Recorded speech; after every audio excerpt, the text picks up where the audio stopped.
This video is brought to you by my generous backers over on Patreon.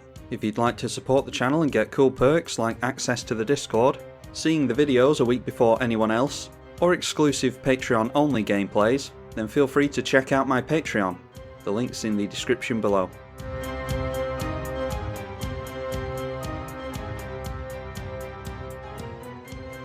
Alright, in for another one. This is the third game of the day that I've played with the patrons.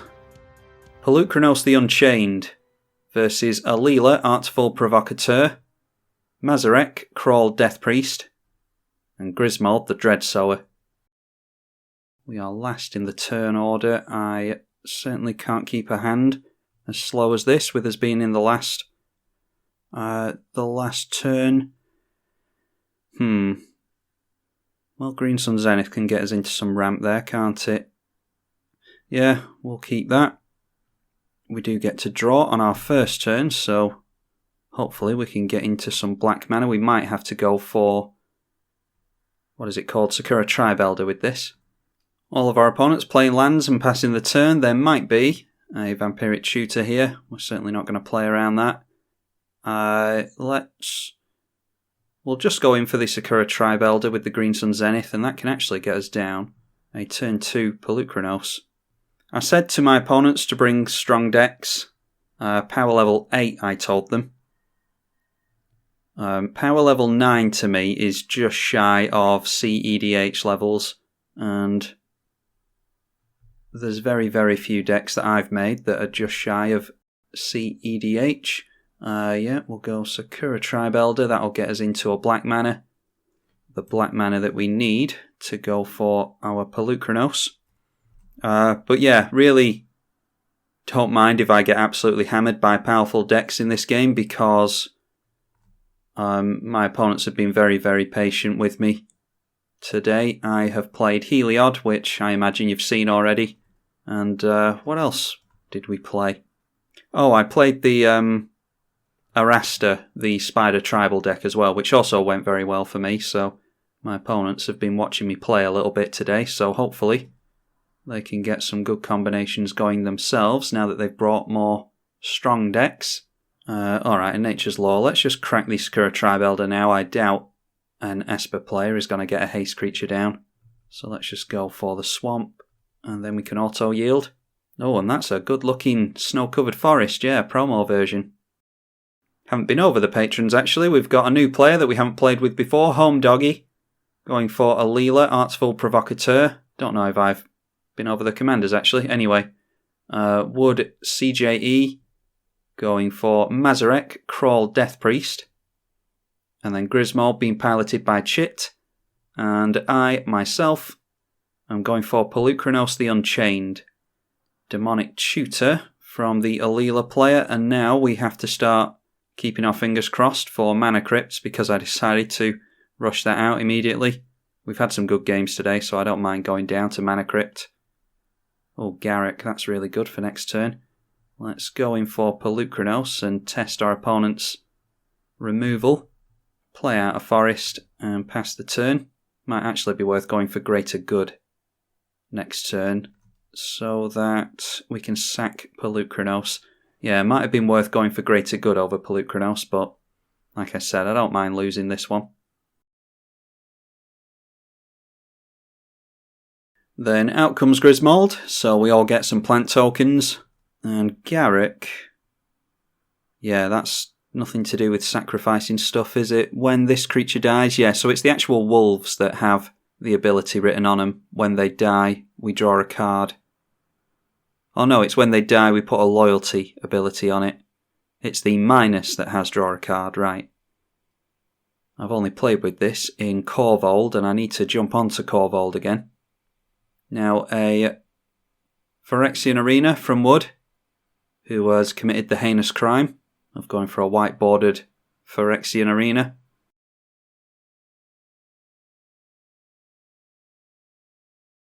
And then is Rhystic Study. That's probably what they went for with the Demonic Tutor. Rhystic Study is really good. So let's just go Tails, say OK. And then we don't have Trample for Polukranos, do we? We do have Magebane Armour. Oh wow, and then an Ancient Tomb. So not only do we drop a land this turn, but we might be able to work around Rhystic Study. So we need 5 mana for that if we pay for Study. Then we can start swinging in with Polukranos, can't we? Or we could go for Garruk, and the minus on that is an emblem. I think it might be worth Garruk, to be honest. Much as I'd like to get down the Mana Reflection. Yeah, I'm going for Garruk. We'll wait for board wipes and things to slow down a little bit before we go for the Mana Reflection, I think. Let's throw out some tokens. And then I'm just going to hold Polukranos back because I don't want it to lose any counters. Not until we've got a Vigor or the Magebane Armour on it. I don't know if we've got any Trample enablers actually, we probably should. Yeah, I don't know these decks very well just yet.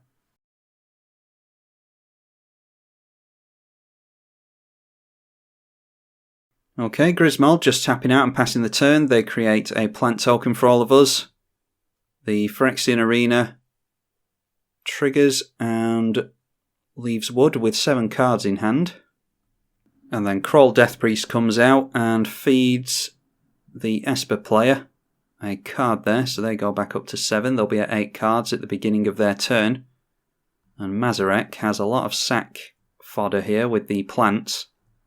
Typically with Grismold though, you do want to keep the plants out of play by various means like Black Sun Zenith, and there's a black enchantment that gives everything -1/-1. So they might not have those creatures for long, and they don't actually have a sack outlet yet either. Sure, they'll draw into one with the arena. Then going in for a Thought Vessel. That then takes them into Cloud of Fairies, which will untap 2 lands. This is a Mutavault, so they can't get double blue. Plenty of single blue counter magic though. Then just passing over with 6 cards in hand. Let's see what we can do. Yeah, we're losing Mana Crypt flips here, so this might not be our game. We get into the swamp that we needed though. So now we've got... what do we have? We can go Mana Reflection into Magebane Armour and feed the Esper player a couple of cards. I don't know how clever that is though. I think it's just worth getting down the Greater Good. Let's tick up Garruk first, or do the 0 ability, I should say. Actually, getting rid of Mazirek is a good idea, I think, because that is a flyer. And then we can go Greater Good and sacrifice the Wolves if we need to put loyalty on this. Yeah, let's get rid of Mazirek before it gets big. And that'll draw us a card as well, actually. So should have untapped the mana before I went for that. Well then, Sylvan Library. I think I still go for Greater Good. Yeah, let's just go for that. It's a good spell to get out of the way because it's 4 mana. It's easy enough to get out Sylvan Library. And then we can go 1 into the Rhystic Study. I think I'll get down the Magebane Armour and we'll just feed them a card draw. So breaking my own rule there of always paying into the study.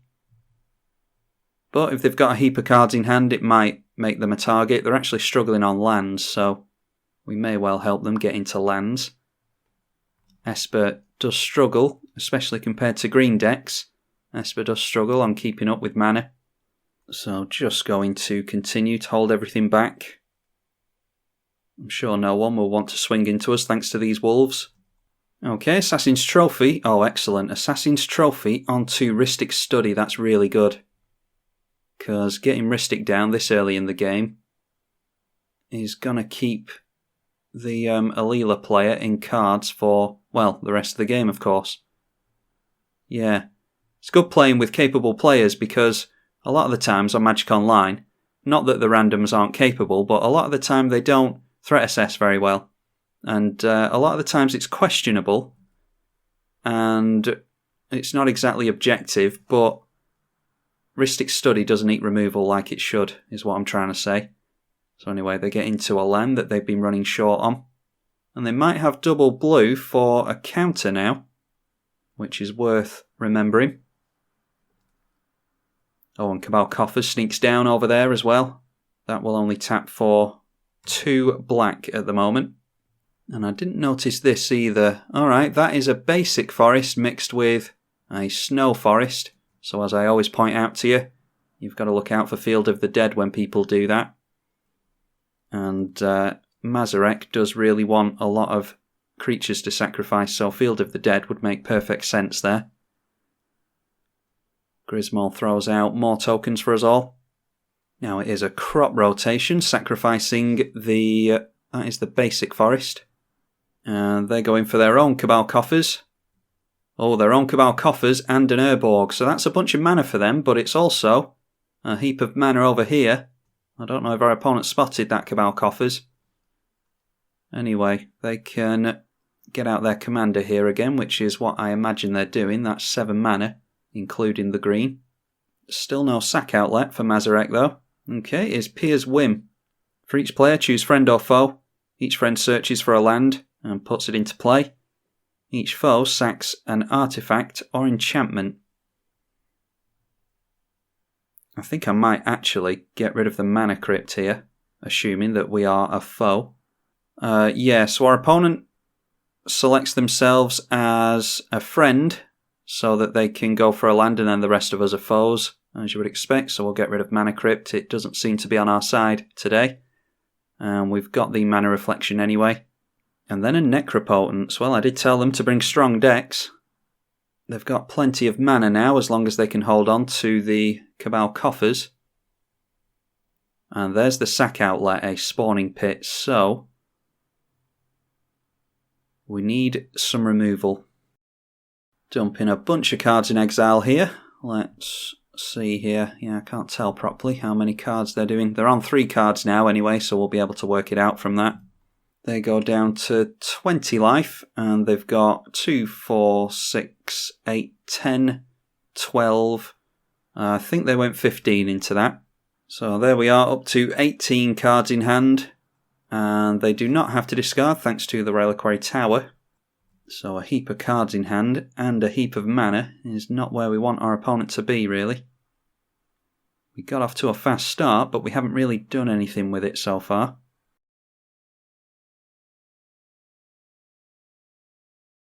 Now a Grasp of Fate from our opponent. They'll be able to exile a bunch of stuff with that. We can go Beast Within if we're at all concerned with that.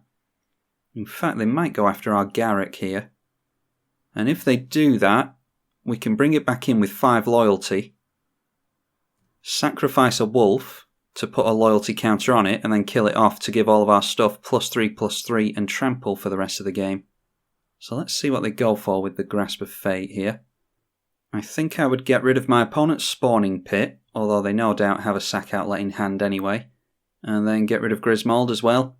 And apparently with Grasp of Fate, the way it's worded, even if your commander goes back into the command zone with Grasp of Fate, it comes back into play from the command zone when Grasp of Fate leaves, which you wouldn't have thought would occur, but I have looked that up, and I think it's this card that does that. Yeah, I think I'm right in saying that.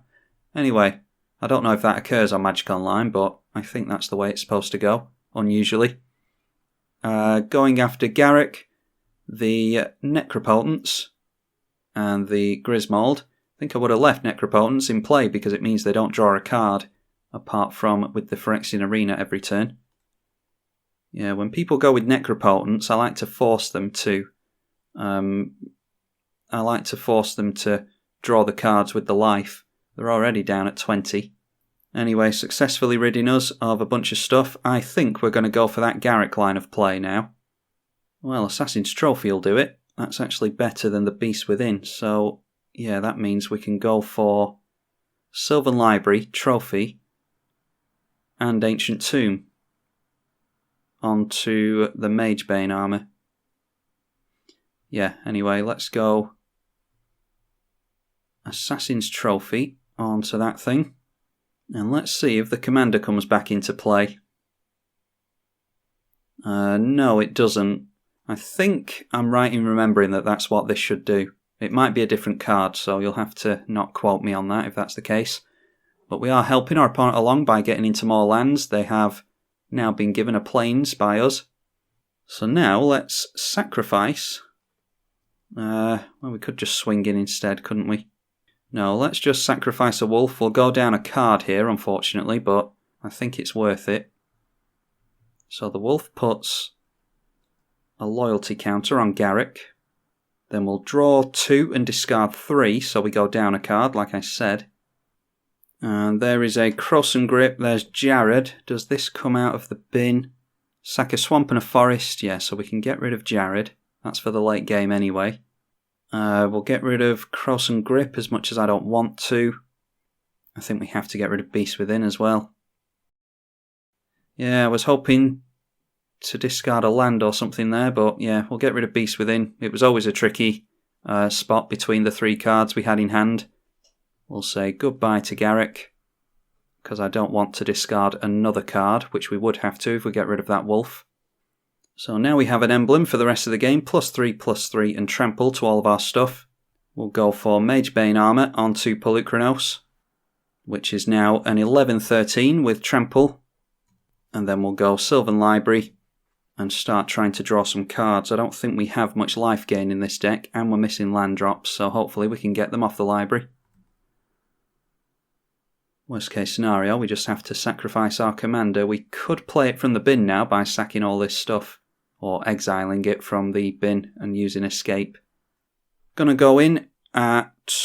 We could go in with everything, couldn't we? That's a lot of damage. 4, 8, 12... 17, 18, 28. Yeah, we could just get rid of wood here, so let's do it. We'll just have to hope no one swings in at us. Don't feel too bad about knocking someone out this early. I mean, they've got a bunch of mana, a bunch of cards in hand. We just can't allow them to untap.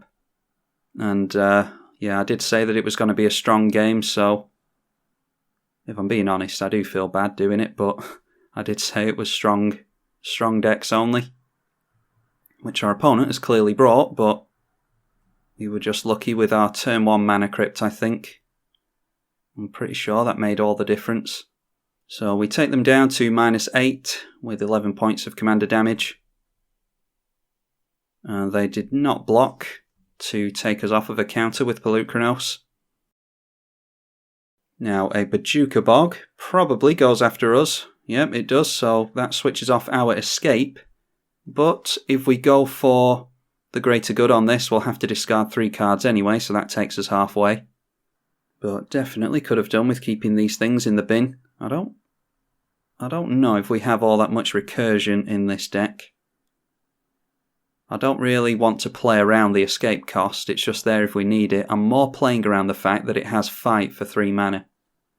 It's taken us quite a while to set it up this game because I've been missing land drops, but with the Mage Bane Armour, our Polukranos is not dealt any damage when it fights. So that's why that's in here. And our opponent now needs to think twice about whether they want to get their commander down or not, because at the end of their turn they'd give us a 4/4 trample plant. And I'm sure our emblem screws up their tactics with their deck quite nicely, because they want to keep us all off plants and buff their commander by doing so. Now the plants are coming in at us, which is just going to be 3 points of damage as it stands now. And then it is a Toxic Deluge.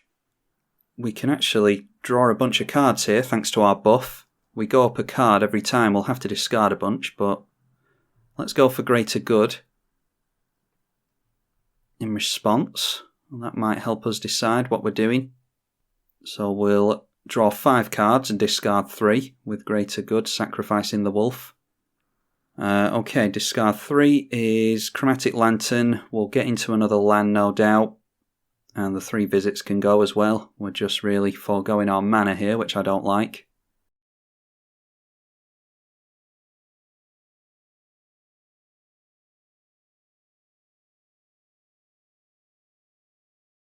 Then if we sack the plants, it's the best card out of 4 that we end up keeping, and we ditch the rest. But let's just go for that, because we go up a card every time. Okay, well, I think we keep... Let's keep the land out of all of that. Now, do we want the sword? It's protection from white and blue, which might help against this player. Let's keep the sword there and hope we get into a bad hand again, where we can keep a land. Do it again with this plant. Alright, there is... Yeah, we can get rid of Read the Bones, Kodama's Reach, and the Swamp. Filling up our graveyard nicely for Polukranos. I think I will kill it off. Yeah, I think I will. We've already seen Paducah Bog. Go up another card by getting rid of the plant, and we will keep Damnation and get rid of these lands. And finally, and it's just hoping that our opponent doesn't go for a counter spell here, we will draw... I don't know how many cards we're drawing, but we have to discard 3 anyway. So let's get rid of... Wow, only 1 more land in all that. We can reanimate something. We could reanimate our commander, actually. Then we've got this for more card draw. Eternal Witness grabs something back as well. I think it might just have to be ramp during our next turn, because we are struggling on mana. We've got 2 board wipes in hand, some spot removal. Yeah, we can ditch the Sabertooth. That's in here for the Stuffy Doll. We can fight Stuffy Doll over and over again and take out a player. We'll get rid of Garrick. We can bring that back with E-Witness. And then, yeah, we'll ditch a forest, because we can grab lands with Cultivate. So there we go. Up to 14 cards in hand now. So there we go, no counter. That successfully wipes the board. And oh, it's noteworthy that, yeah, Chit did point out that the Urborg is gone now, thanks to us taking out the Mazirek player. So that switches off their Cabal coffers. And there is Alela with 2 blue mana held up. So do they have counter magic in hand? We haven't seen any from them yet, but would be no surprise if they have any, but they're going for something else. Okay, Radiant Destiny. Creatures you control of the chosen type have +1/+1 and Vigilance, so that is fairies. I've pointed it out before, but I tend to go for the anthems in Alela. I think I have, I need to go back over the list again, that buff power, because I don't like switching off Skull Clamp. Alright, and there is Sylvan Library. Ironically, we do not need Sylvan Library now. But let's have a look anyway. Okay, we can put...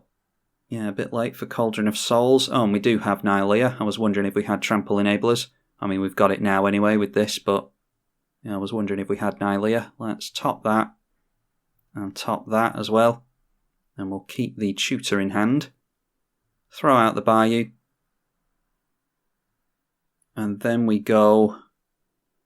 like that. Into Mana Reflection. That comes down pretty quickly, and then we'll go onto this as well. That has Evolve. Are we just going to wipe the board next turn is the thing. I mean, this is all we can cast, but let's see.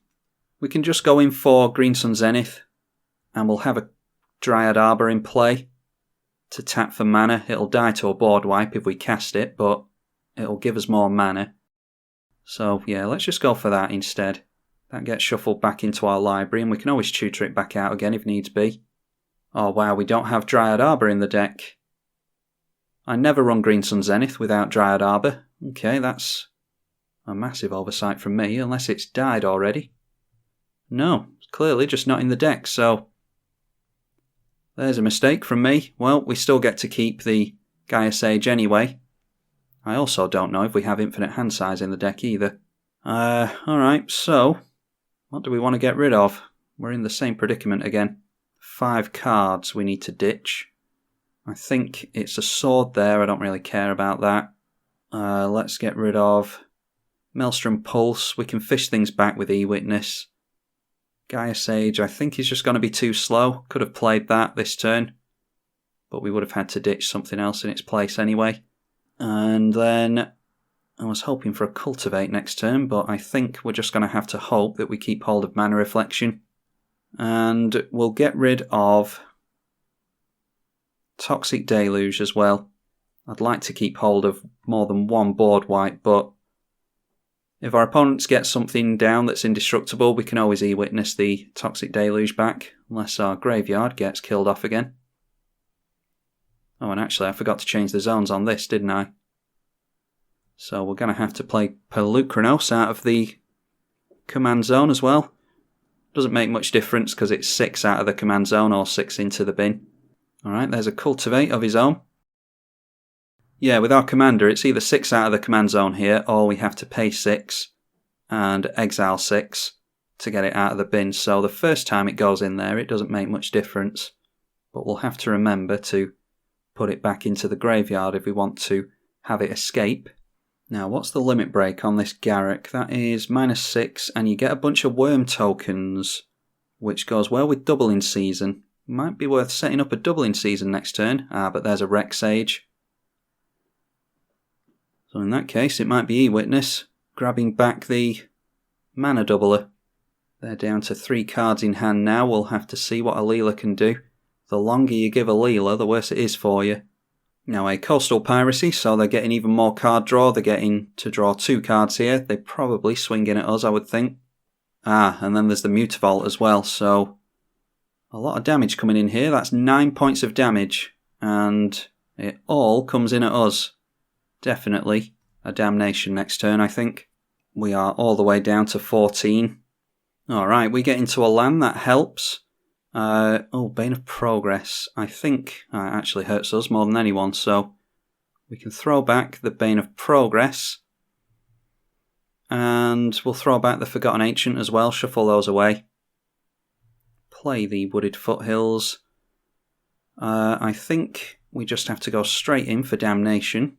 That wipes the board, and then it is Eternal Witness. Eternal Witness onto the mana doubler, perhaps. Yeah, so in that case, let's just go Wooded Foothills in for a basic, and then we can hold up the Bayou for the Vampiric Tutor. I don't want to shock in an Overgrown Tomb when we're this low. So let's go E-Witness. Grab the Mana Reflection out of the bin. And back into hand. It's probably worth going for Sword of Feast and Famine and hitting our opponent with an Eternal Witness next turn. There is Tendershoot Dryad. The Sword of Feast and Famine will be helpful there. Oh, and your Henny. That is a pain. Deciding not to swing in with your Henny. And Tendershoot Dryad triggers at the beginning of each upkeep, putting in a Saproling. And that does have +2/+2 thanks to the 10 permanents that are in play. We can knock that +2 off if we get rid of the Tendershoot Dryad. Okay, that's worrying. Alela holds up 2, 4, 6, and would you guess? 7 mana, most likely Cyclonic Rift. So in that case, I wonder if it's worth us going for a Vamp Tutor onto play a land onto a Strip Mine or a Wasteland. We can get rid of one of their man lands, and that will take them off Cyclonic Rift. Yeah, I think it is worth doing that. Yeah, let's go Wasteland. I really don't see how we can win this one. It might be worth including some life gain in this deck. Tendershoot Dryad triggers at the beginning of our turn as well. Okay, there's a couple of lands. There is a Vigor. Do we take 4 life for Vigor? How much mana are we going to have? I don't think we can, to be honest. I'm just going to have to top that. Let's put the Bloodstained Mire on top. And then put Vigor on top of that, so we can at least have a chance of drawing into it. We'll drop Wasteland. Kill off the Mutavault. That takes them off their 7 mana, so if they want to go for Rift, they have to do it now. Well, they're doing something in response. And I can't say I mind replaying Eternal Witness either. Getting rid of this board sounds good. Alright, it's a Fairy Harbinger. When it enters the battlefield, you may search your library for a fairy. Put it on top of your library, so perhaps they didn't have a rift. If Home Doggy is watching this, you can obviously tell us if you had a Cyclonic Rift in hand or not.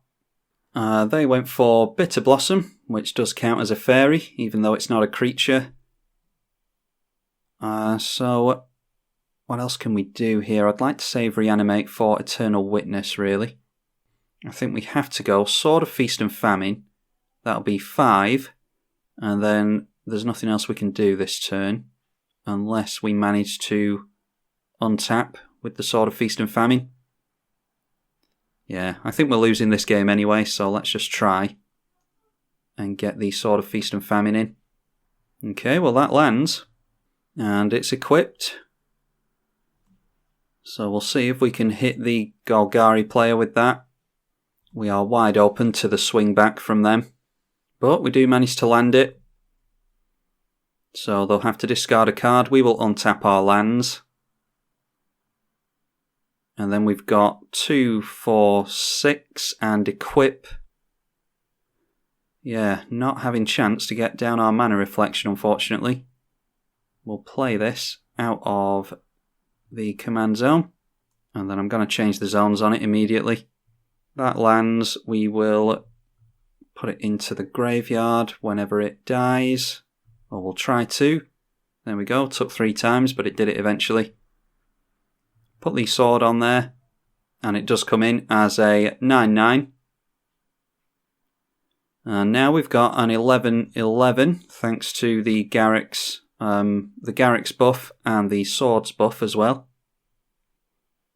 Tender Shoot continuing to trigger. If we can survive until next turn, we might be able to, yeah, without the mana doubler, we could go fighting everything and giving ourselves a bit of a better chance. We'd have to pay 2 for this, and then we'd only be able to fight twice. We'd be able to fight, how many lands? 1, 2, or 2, 4, 6, 8, 10, 12. We'd be able to fight 4 times there. But even then, I don't know if it'd help us. This is a flyer. They're going to go wide on us. I think we just get knocked out here. Yep, they are piling in at us. Not swinging in with the Tender Shoot Dryad though, so... But yeah, they can sacrifice whatever we block, assuming we block a token. So we block like that. Yeah, and they sacrifice this in response, and they deal 6 damage to us either way. They could actually deal more if they kill off all these tokens. And then this flies over and gets rid of us. So I'm guessing that that's the way this is going to pan out. Okay, they did not sacrifice, so we actually go down to 2, but it's still enough.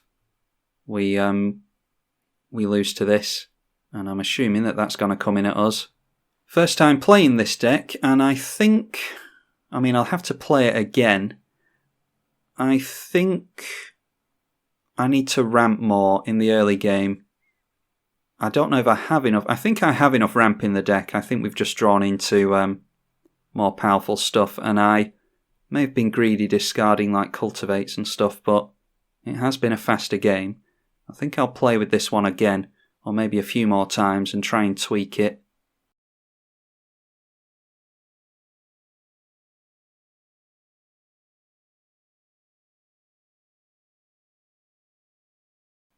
But we get into... Yeah, Grismold will give us... Oh, but this is flying, isn't it? Yeah, Grismold will give us a token, but we won't be able to block with that.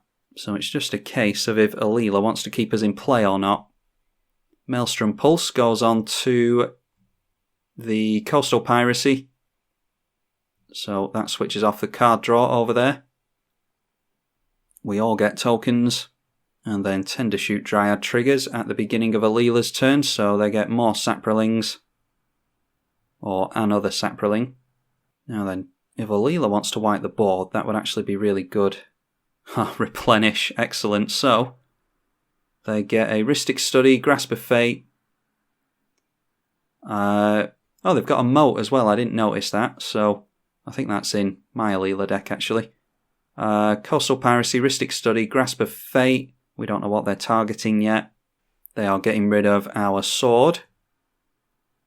And the Tendershoot Dryad, so that will make the Saprolings a lot weaker.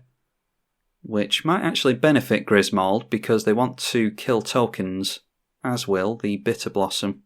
Yeah, Grismold wants to kill off tokens and buff itself, so getting rid of the buff from the Tendershoot Dryad might actually help there.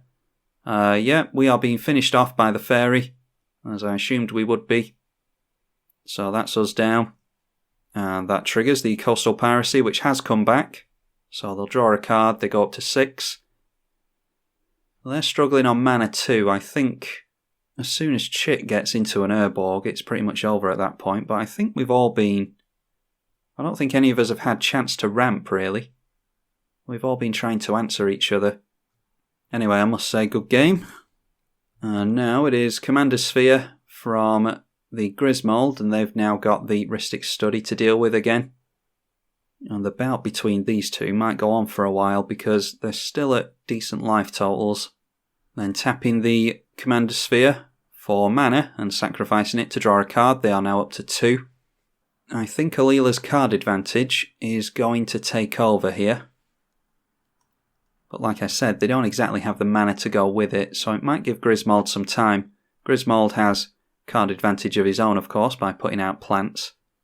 Then Bitter Blossom triggers at the beginning of Alela's turn, throwing out a Fairy, which is a 2/2 Vigilance Fairy, thanks to... where is it? Thanks to the Radiant Destiny. Yeah, it might be worth putting more Anthem effects in my Alela deck. I just really don't like switching off Skull Clamp.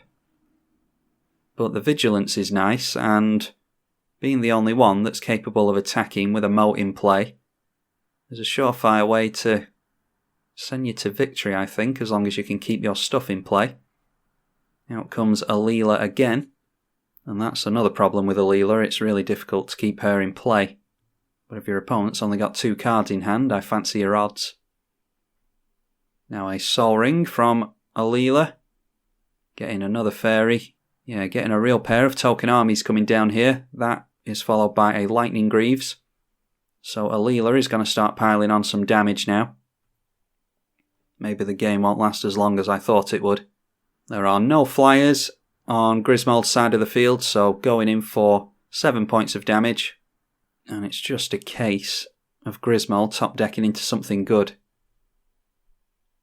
Because Alela has the card draw sorted now. They go back up to 7 thanks to hitting our opponent and Coastal Piracy triggering. Birds of Paradise now. That is going to help block some damage at least. I doubt they care about the mana at this point. Then paying into the Rhystic Study, as you would expect. Then Grismold making more plants. Bitter Blossom making more fairies. And where it... oh, it's up here. Alongside all of the enchantments is the Summoning Sick Fairy. Alela looks like she's going to pull away with this one. That is 2, 4, 6, 8, and 9. Oh, and an Urborg's been played as well. I didn't notice that, so that switches on our opponent's Cabal Coffers, which might matter. And All That Glitters, that might end the game then. All That Glitters is really, really good. That's in my Alela deck. Yeah, that takes them up to 12 damage on Alela alone. And then they've got all this other stuff in the air, so managing to wrap it up quite quickly after we got knocked out. So good for our opponent. Let's just make sure that the game is actually over.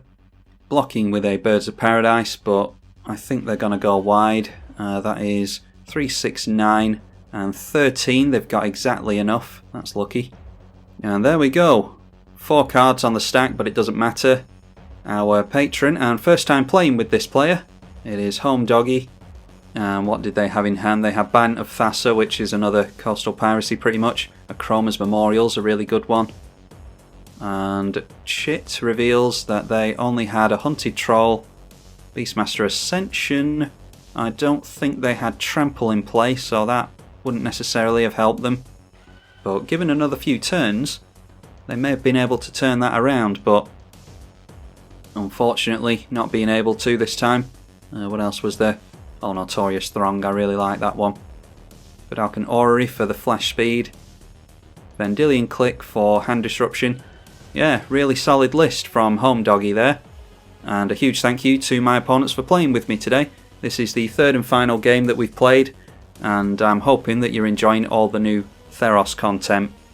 I'll be sure to play with this Purphoros deck again and see if I need to tweak it at all. I just don't think we got into enough ramp is the problem. We got into some, but not quite enough to warrant everything we were doing. And had we have kept our mana doubler in play, I think that would have changed things massively, but it wasn't to be this time. So hopefully you all enjoyed it. Like I said, be sure to leave it a thumbs up and subscribe to the channel if you want to help me out, and that will encourage YouTube to push the video out to new viewers. So be sure to help me on that front. I'm tribalkai on the EDH channel. Thank you for watching.